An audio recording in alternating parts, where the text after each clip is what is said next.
Welcome to Accelerate Greater, the podcast where we explore the people, partnerships, and projects that are shaping the future of the greater Rochester region.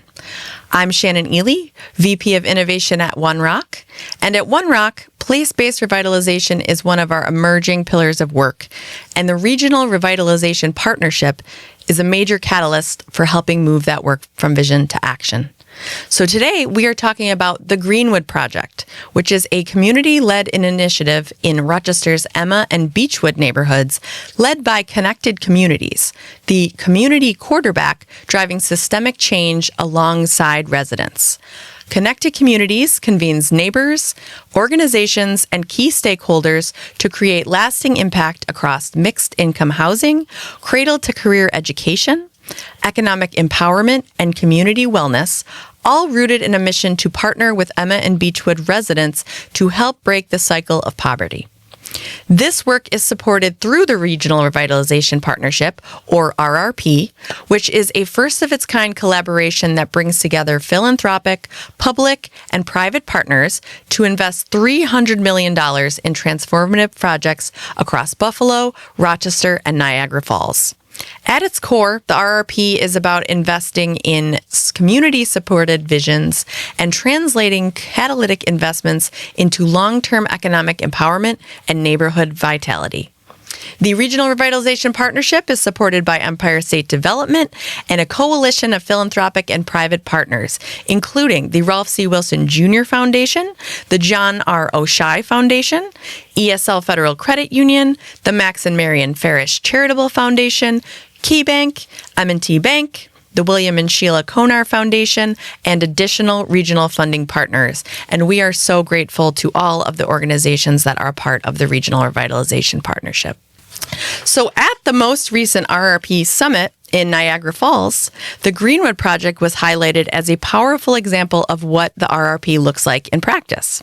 Davis Craig from Connected Communities shared how the project is advancing economic empowerment at the neighborhood level, and today we are very excited to go deeper into that story. So joining me here today are three leaders from Connected Communities who are bringing the Greenwood Project to life. Dr. LaShunda Leslie-Smith, Executive Director, Davis Craig, Director of Economic Empowerment, and Atashia Sinkler, Neighborhood Hub Director. Thank you all for being here. Yeah, thanks for having us.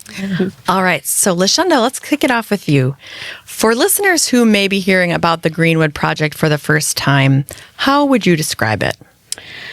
Well, the Greenwood Project, just to be clear, is something that sits within Connected Communities, and you've already described what the organization is. We are using neighborhoods as economic ecosystems for breaking the cycle of intergenerational poverty. And the term Greenwood, the reason we named it that, because that's not the name of the two neighborhoods. We work in the Beechwood neighborhood and the Emma neighborhood. But we're paying homage to the Greenwood community of Tulsa, Oklahoma, also known as Black Wall Street. And depending on what literature you read, it says that dollars changed hands anywhere between 19 to 30 times before it left that community. And so when we coined the term Greenwood Project for the purpose of, as I said, using those neighborhoods as economic ecosystems, we wanted to model something like a Black Wall Street for all the residents that live within our community. So it really is a consortium of commercial properties that Connected Communities owns, properties as well as lots, land. And we are using those for a multitude of purposes, and some have yet to be determined.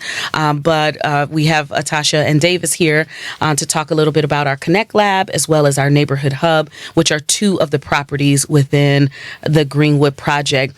And I'm sure Davis is going to also talk a little bit about the CIT, the Community Investment Trust, which falls within the Greenwood Project. Again, essentially is ensuring that our area businesses, our budding entrepreneurs, as well as our residents have opportunity to not just build businesses, but build equity in some way. It's essentially to ensure that the neighborhood in which people are living, they can also work and play in that community. They have access to resources and wealth building opportunities.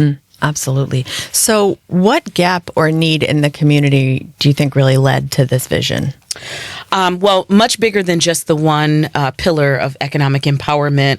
The work of Connected Communities spans across housing, education, community wellness, and economic empowerment. And so when you look at communities like ours that have a concentration of poverty, they're highly segregated communities as well.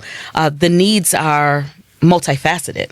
And that's a part of the reason why we wanted to implement a community quarterback that can champion change across all of those areas, because we can build housing for people, but if they can't find a job, if they're not mentally and emotionally well, if there's no places for their children to play at the playground, if there's no place for them to grocery shop, we've done only one thing. We really haven't revitalized the community. We really haven't stabilized a neighborhood or stabilize a family. So oftentimes we have these support services that are disconnected one from another, and a family never moves from surviving to thriving. So that was really the impetus for this need. It also came on the back of our MAPI, of Rochester Monroe Anti-Poverty Initiative, where they were focused at that time on decreasing poverty by 50% in 15 years. They since have changed their focus. Connected Communities launched about 9 months after our MAPI started. And we focused on these two neighborhoods in particular because they were also the focus of our MAPI. And the thought process was that we could layer resources and really break up that concentration of poverty and really have an impact. Great. Thank you. So what makes the Greenwood Project different from traditional neighborhood revitalization models? Well, as I said, it sits within the context of a larger framework. So Greenwood Project is all about building commercial assets, building not just equity for the business owner, but social equity within the community.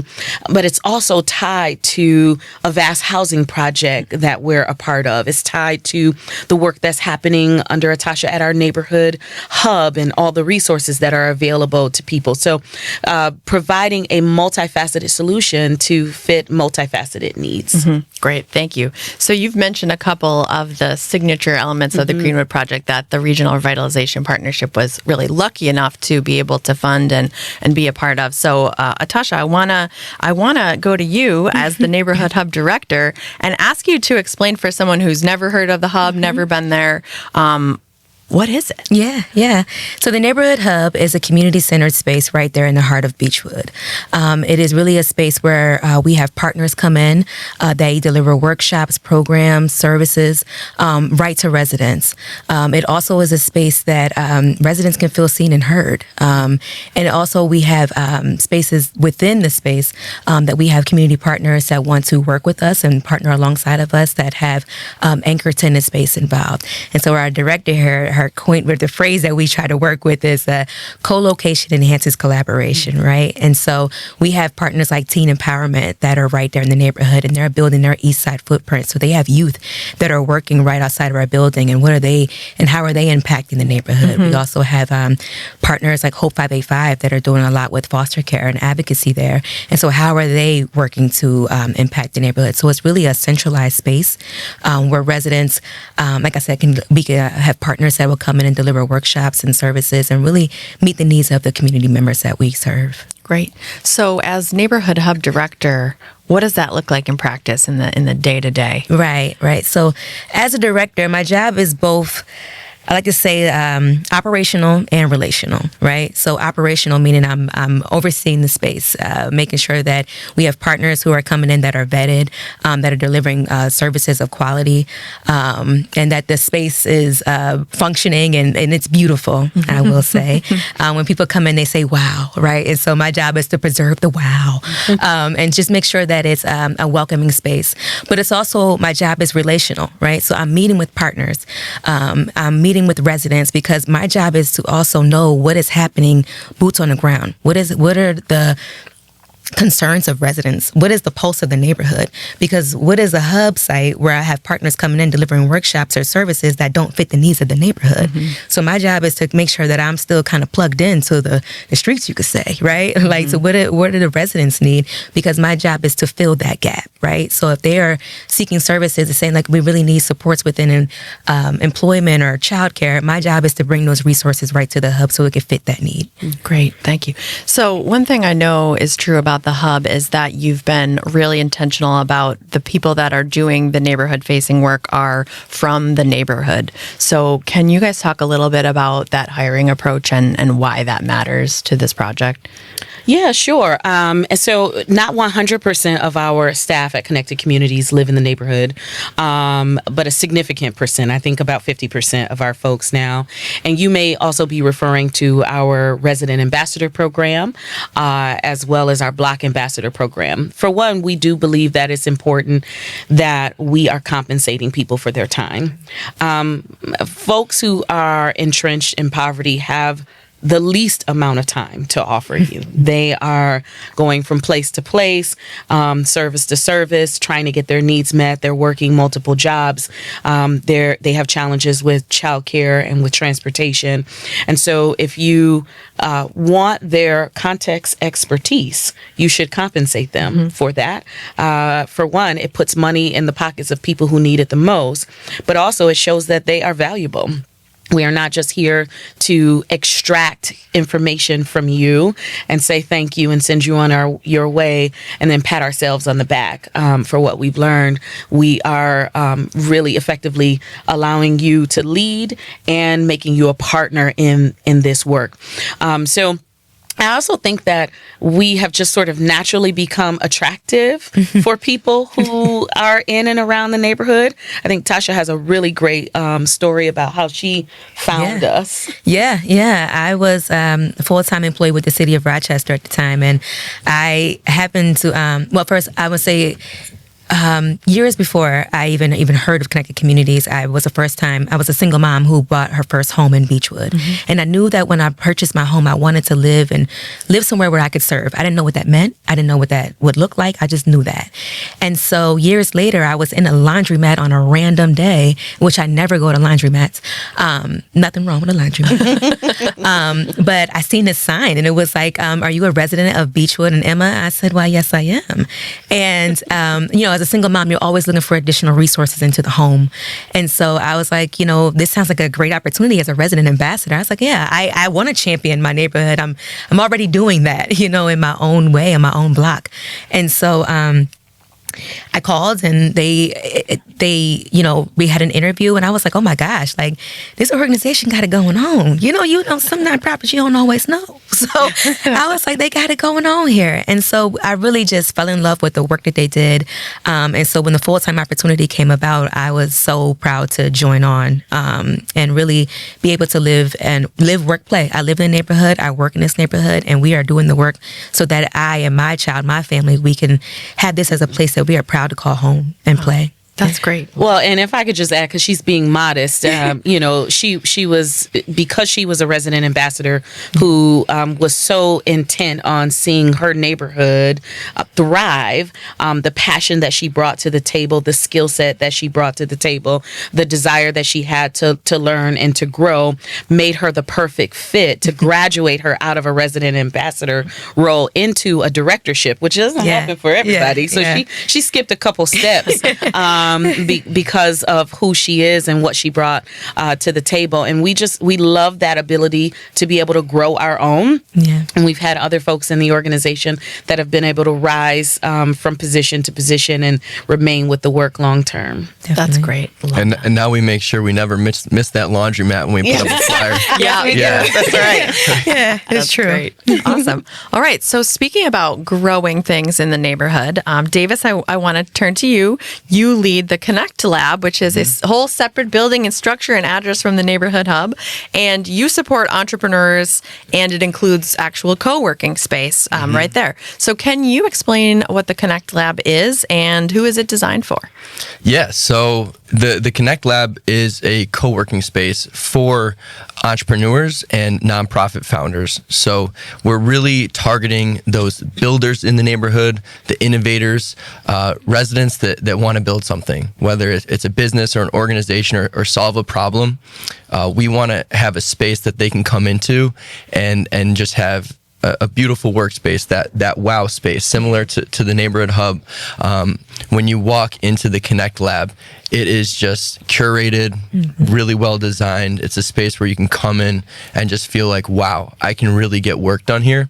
So that's the start of where the Connect Lab is at. But then on top of that, it ties into this entrepreneur ecosystem that we've been really working to build around the Connect Lab. So then you're going to connect into a group of entrepreneurs that have really been working closely with connected communities, building relationships with connected communities, building into this culture that we're establishing around trust and being resident-centered and mission-minded. So it's that space that entrepreneurs will also get access to, nonprofit founders also get access to. And we cut the ribbon on it back in September. And, once you cut the ribbon, then it's, the rubber hits the road. So we've been learning how to really make this space the best space that it can be for the neighborhood. But I think it's off to a really great start. That's great. I love that. It's not just like, here it is, here's the blueprint, take it or leave it. It's evolving. You're responding to the needs. So how would you define economic empowerment? Yeah. Like personally, I remember, so when I interviewed actually at Connect Communities, we did this experiential interview, and part of what I had to do was kind of pretend that the folks interviewing me were residents in the neighborhood. And I found one thing that I remember from that interview was that I was kind of workshopping with them around a shared definition of economic empowerment. And because everybody kind of has a different take on it. But I think for me, it's about people having the ability to build wealth, like being able to have the capability to build wealth and break out of poverty. And so at Connected Communities, for us, it's all about equipping people with the resources and tools to be able to build wealth and break out of poverty. That's great. Are there any entrepreneurs that you've worked with? I know you just cut the ribbon in September, but any entrepreneurs or even moments in the Connect Lab that really say to you, like, yes, this is why we did this? Yeah. It's always so cool to see it's amazing to just see local entrepreneurs on their journey. We did a pitch competition last year, and I remember we had a gentleman, his name's Massey Scott Jr., and his business is Mindful Warrior Training, and just seeing him go through our pitch competition, win the pitch competition. When we cut the ribbon, he was actually a speaker at the ribbon cutting, just getting up there and speaking in front of all these dignitaries and funders and what have you. You did a great job. Yeah. And then he's launching this wellness crawl. And so I always have a little bit of fun when I'm leaving the office, because he's coming in with his crew and they're kind of taking over the collaboration space and just brainstorming. I think they get together once a week to plan out this wellness crawl that they're doing in April. So that's one example of just a really cool entrepreneur story that's been happening through the Connect Lab and the work we're doing. Very cool. And you guys also hosted Global Entrepreneurship Rock not too long ago. That was fantastic. It was so cool to see the space just bursting at the seams and local entrepreneurs providing the food and the catering. I mean, that was very, very cool event. Would you guys host that again? Oh, definitely. I hope we get another shot. And I think it ties into how we're part of a larger ecosystem too, right? So we're doing this at the neighborhood level. What we're doing is really cool, but it also depends on us being able to tie into what other resources and networks are out there. So, Ryan Williams, I think, helped coordinated the whole, led that charge with Global Entrepreneurship Week. So it was really cool to see just all the different partners in the Rochester region and then beyond the Rochester region kind of come together around that. Yeah, I think we had folks from Buffalo, Syracuse. It's awesome. Yeah. Very, very cool. All right. So I want to go back to Tasha. Talking about building and sustaining trust with the residents over time, what does that look like for you and your team? Yeah, definitely for us with building trust within residents is what you're asking, right? Is that we have taken the time as an organization to invest in relationships with quality partners, right? And so if a resident is coming to me with a need, I've taken the time to invest in relationships with partners so that I know that I'm sending you to somebody that's vetted and that is going to work in excellence and of quality, right? There's nothing worse than when you have a need or when you have an idea and you're excited about something and you send them to an organization that just kind of treats them any old kind of way or just doesn't necessarily handle them with care and with excellence.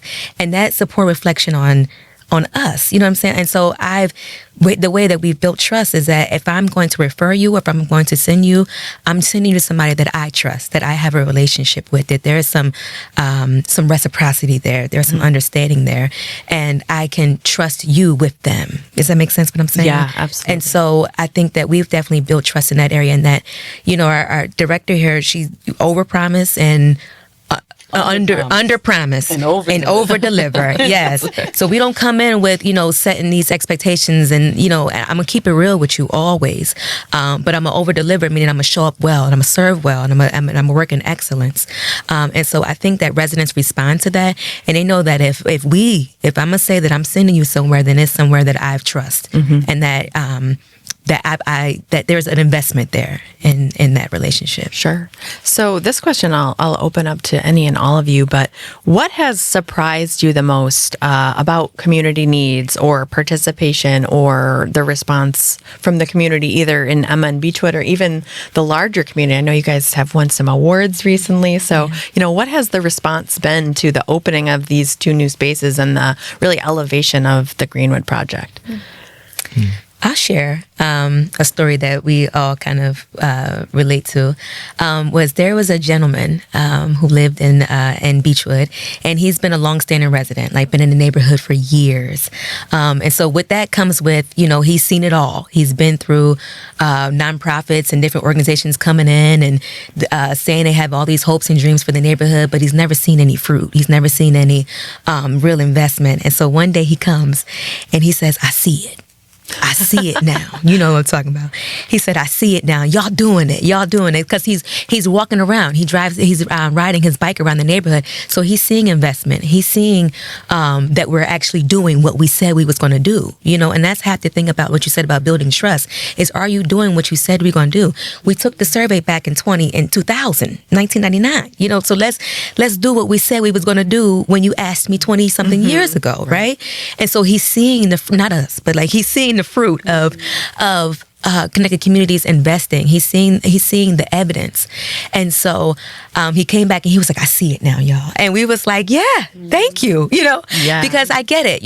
When you've been in a neighborhood for a number of years and you've had all these false expectations, had all these false promises. And now that you're seeing actual action in place and you can tangibly see development, it really does shift your lens in that area. That's great. And I would just add a part of the reason that story is so powerful because we also experience the opposite of that, right? We see and experience folks who are not happy with connected communities. Right. And a lot of that is because, as Tasha articulated, they have been made promises to that were not kept.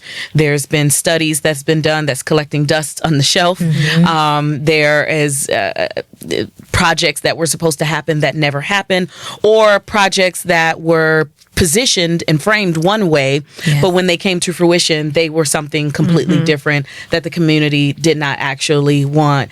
And so I say to my team all the time, just put your head down and do the work, right? History will prove the naysayers wrong. And if we do what we set out to do and we're authentic in that, we're engaging folks, we're not, we don't have this mindset that we know it all. Right. You know, I was a teen mom. I'm African American woman, grew up in the inner city in poverty, but I'm no longer a poor Black teen single mom anymore. So I can't be the person that is the know-it-all for the community. I have to bring the community to the table and allow them to speak for themselves. So it can be disheartening sometimes when you have folks who you are working on behalf of that haven't quite caught up to what you're doing or caught up to the understanding of what you're doing, but also recognize that in some ways we represent their trauma. Yeah. We represent people who've made promises that they didn't keep. And so if we're patient enough with them to catch up with us, then we generally end up at the same place at some point in history. Yeah. Yeah, that makes a lot of sense. Davis, how about you? What surprised you the most about the Connect Lab? Well, I think just how much it means to people. Like you're providing a space and a service, and you're thinking, okay, this is going to be like a cool, useful tool for them. But then once people get into the space, to see their response to that, and to see like them feeling like, wow, this is what I've been hoping for. Like this means more than just being a space or a tool for me to build my business. Like having this in the neighborhood and knowing this is here means so much. And it's something that's reoccurring with everybody that I bring in there.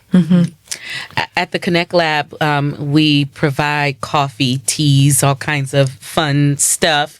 And we have, mugs. And one entrepreneur said to me one time, she was in the conference room drinking her coffee out of a mug. She said, I can't tell you how good this feels to be in my workspace with a mug, not a paper cup, but a mug. And she said, I feel professional. Yeah. And that was just so cool to hear because, little things that we've put in the space to, like David said, to curate it, to make it feel conducive to productivity and creativity, etc. We've never really thought about the impact that those small little add-ons would have for folks. Yep, little things make a big difference. It's true. Great. So let me ask this: the future. You mentioned the CIT. I'd love to hear some of the plans that you have, whether they're at the hub or the lab or broader. Yeah. Well, the Greenwood Project is happening, and RRP's been a huge part of that, huge support for that. Yes, thank you so much. Yeah, so it's always really exciting to be in my role because of all the support that we've gotten and the way these projects are underway. The Connect Lab is kind of the second domino to fall after the neighborhood hub. But ahead of us, we have right down the street at 256 Webster Ave, a space that was formerly a pizza shop. And we purchased this property when it was going to go into foreclosure. And the vision for this space is to turn it into what we're calling the Wealth Demonstration Project. And the idea is that we're going to renovate the space, prepare it for a business type that we've analyzed and we feel like will be successful in the neighborhood, that we know residents want to see in the neighborhood, give entrepreneurs the opportunity to apply to operate their business from that space. And then that selected entrepreneur, after 1 to 3 years of demonstrated success, will have the opportunity to actually purchase that building and become the building owner. So that wealth demonstration piece where they really have an opportunity at building that equity as well. So that's one piece. And then right across from the Connect Lab, we also have a handful of parcels that we've acquired, properties and parcels. And we're looking at what type of development could take place there. We think that there's opportunities to do a mixed-use commercial development there. We're still in the early stages of having community conversations, doing studies. We're about to finish a fresh food market study where we looked at the potential of bringing a grocery store to that space. But regardless of what goes there, we want to put that collection of properties into what's called a community investment trust. It's a model that was started by a group called Invest CIT out in Portland, where they took a plaza, the properties in a plaza, and put it into a trust, and then allowed residents through an investment of $10 to $100 a month to actually make investments in those properties and then be able to get the returns from the property appreciation and the rent. So a really cool way to provide an investment opportunity for residents, a community ownership opportunity for residents, a financial education opportunity. So yeah. Very exciting. Can't wait to hear more about those. Yeah. How about at the Hub? Any exciting plans, events, anything you guys are hosting there? Or Oh yes, the Hub. It was a project. We renovated this space because it was vacant for a number of years, and so it took a lot of efforts and funding, and it is a beautiful space. Creativity, yes. But we're excited to be launching it. Right now we are finishing up, or as the weather breaks, we're going to be finishing up our courtyard space. And so we are so excited to be opening it up to the community because the inside is beautiful and we're curating the outside to be just as beautiful and inviting, so where residents can really feel welcomed into that space and bring your families and just really be able to come together and create a community environment right there in the heart of Beechwood. So we have our courtyard that is going to be launched. We have a wealth of our pillars are having so many different events coming up. One thing that I will say that the Hub really does respond well to, the Hub is a space where we can respond to community needs. So even tonight, I know a lot of the residents were concerned about the recent SNAP changes that's going to be happening. It's going to be affecting a lot of people in our neighborhood. So the Monroe County is hosting a town hall in our space. And so our space is really built to be where if there's things happening or things that are pressing that are affecting neighborhoods or affecting communities, we are really built to be a response where we can have a town hall to kind of be able to have a space where you can talk that through. So we have so many different things. I know Davis and another colleague is planning a career fair there. We are having events around summer programming for youth in the neighborhood. We know that as the summer months are coming, families need somewhere for their children to go. And so we'll be able to host an event where we're bringing partners together to really give families options and let them know that these are the options in the neighborhood and a little bit outside the neighborhood to send their children. So we have a wealth of things that is happening in that space, and we're really proud of all the programming that we're growing. great. LaShunda, anything else exciting to add? I think there's so many things that I can't talk about right now. Well, so we'll have to have you for a follow-up. Yes. I love that. That's great. So I want to go back to the RRP and the RRP summit that was held in Niagara Falls just before the holiday. Davis, you did a fantastic job getting up there and sharing the Greenwood Project with regional leaders really across Western New York, a really big group of economic developers. So for listeners who weren't in the room and didn't have the privilege of hearing that presentation, what would you say was the core message that you wanted people to understand about what makes this effort different? Yeah. I think we've already talked a little bit about the various components of the Greenwood Project, so I'm sure listeners have that idea, and we've touched on this a little bit, but it's that focus on using the neighborhood as an economic ecosystem. So with the components of the Greenwood Project, the focus is to take the assets that are in the neighborhood and then use them to empower the neighborhood ecosystem so that when dollars are being spent in the neighborhood, more and more of them are being spent at local businesses owned by community members where there's employment opportunities for community members and to really increase that flywheel of dollars being spent in the neighborhood and dollars going back into the pockets of residents. That's great. What does it mean for the Greenwood Project to be not only a part of the Regional Revitalization Partnership, but I would say really such an exemplary model of what we are trying to fund? And I'd add on to that, in Rochester even, what is your thought around sharing the learnings and the models that you've used? Because a model like this can be of value in every single neighborhood. So what does that look like working with other neighborhoods and leaders? Well, I'm going to start with your first question in terms of just how transformational the RRP funding was for us. As a nonprofit organization, we would have never had the opportunity to actually close the gap on this project without taking out financing that could hurt us in the long run as an organization, without RRP stepping in and closing the gap. So a huge thank you to you all, to Ralph C. Wilson Jr. Foundation and ESL Charitable Foundation as well. And in terms of sharing the learnings, we are open books. We love to share. We love to partner. By the very nature of being a community quarterback, we're collaborative, and we want to bring people to the table. Being a community quarterback means that we are not a direct service provider. So we have to share, we have to bring people to the table, we have to convene, we have to find the resources that are necessary. And one thing that we've been doing lately that's been led by our Chief Impact Officer, Danielle Crocker, is creating what we call the Community Impact Playbook. You got it. Yes, there we go. The Community Impact Playbook, for the purpose of being able to go to other communities and say, hey, here's a framework that you can use. Yes, there's a larger framework called the Purpose-Built Communities, but maybe you don't want to do that. Maybe you don't want to become a community quarterback.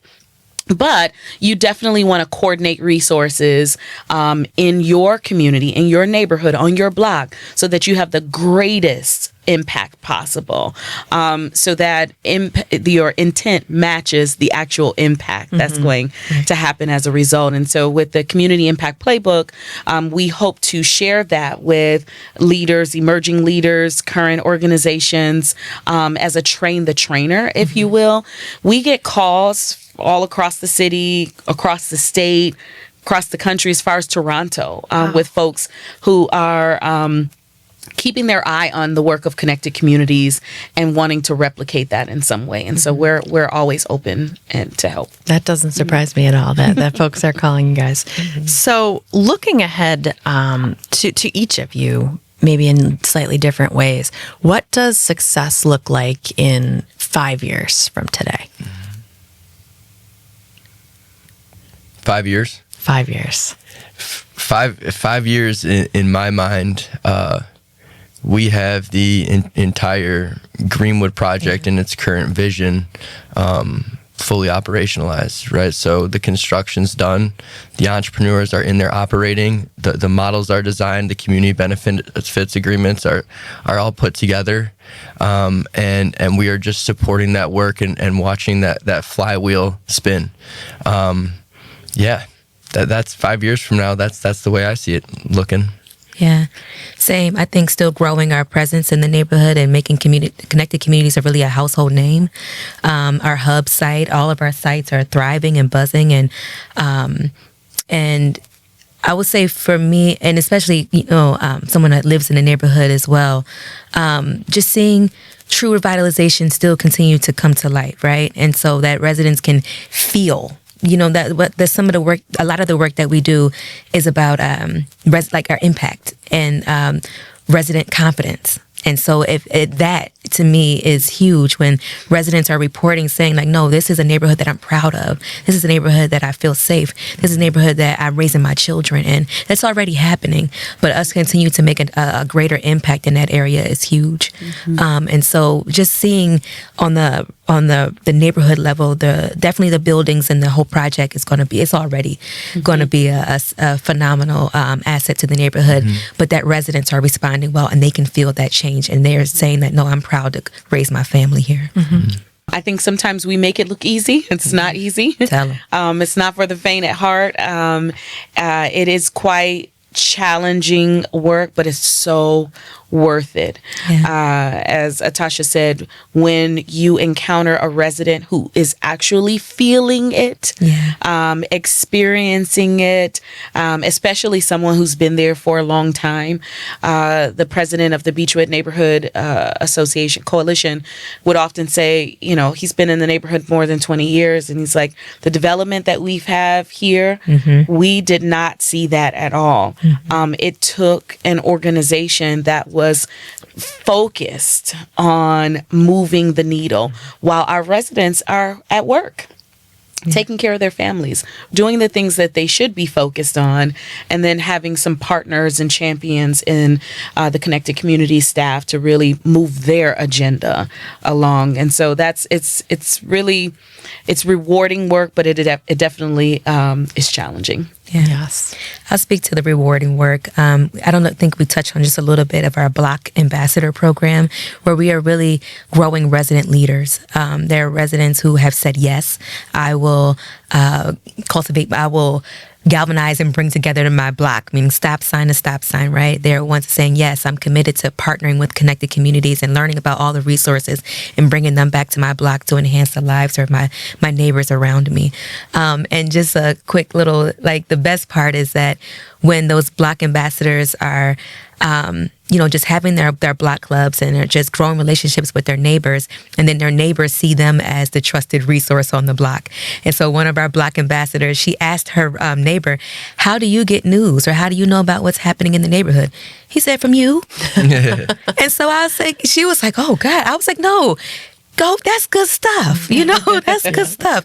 That he sees you as a viable resource, and that you're coming with with a good heart, and that you are sharing resources, and you want to see this block grow and the neighborhood grow. And so I just love, and that's what is rewarding, is resident leaders. And they're everyday people with lives and families and kids and bills and everything else, but they have said yes. And we champion the work that they do. And that is really the most rewarding part of the work that I am a part of within this organization, is seeing residents thrive as leaders. That's great. Yeah. So if folks want to learn more about Connected Communities, stay in touch with you, hear what's happening, what's the best way for them to do that? Our website is connectedcommunities.org. They can go on that website and sign up for our newsletter. We have a really great newsletter that comes out on a monthly basis, so to keep you updated to everything that we have going on, including our neighborhood tours. So potential volunteers, funders, etc., people who are just interested in the model, sign up for one of our tours. You get to really conceptualize what we're saying, and it just makes the whole model come alive for you. Absolutely. We will definitely include a link to that along with this. Sounds great. Any other way that can they drop in the lab? Can they drop by the hub? I was going to say the lab always has its doors open. So anybody that wants to come and check it out, I'd love to show them around, or just interested in what they're hearing about the Greenwood Project. These are super unique models that we're implementing here, and we're implementing them with fidelity and speed, and a great team and a great network of partners. So anyone that wants to come learn more about the Greenwood Project, please do reach out. Definitely. Same. Stop by the lab. Stop by the hub. We have a running thing. There we go. Between us. That's on camera. Yeah. You got me on that one. But stop by the hub. Amazing. Yes. Well, thank you all so much for sharing your work and your vision. The Greenwood Project really is such a powerful example of what is possible when you bring together the community quarterback and you build that trust, and you have the intentional partnership both within and outside of the neighborhood. And I think that the Regional Revitalization Partnership is really helping show how the neighborhood can drive the ideas, how it can be a community-led vision supported by all of these great philanthropies and partners. And we just want to thank the funders so much for the flexibility that they allow us in implementing these visions. And this is really just the beginning, I think. I think there's clearly so much more to come from the Greenwood Project. There's definitely more to come from the RRP. There are more projects underway, and more to come. Additional investments to be made in Greater Rochester. So we look forward at OneROC to continuing to spotlight the people, partnerships, and projects that are shaping this work. So thank you so much, Dr. LaShunda Leslie-Smith, Davis Craig, Atashia Sinkler, for joining us. Thank you, everyone, for listening to Accelerate Greater, and stay tuned. In the meantime, let's keep accelerating what is possible.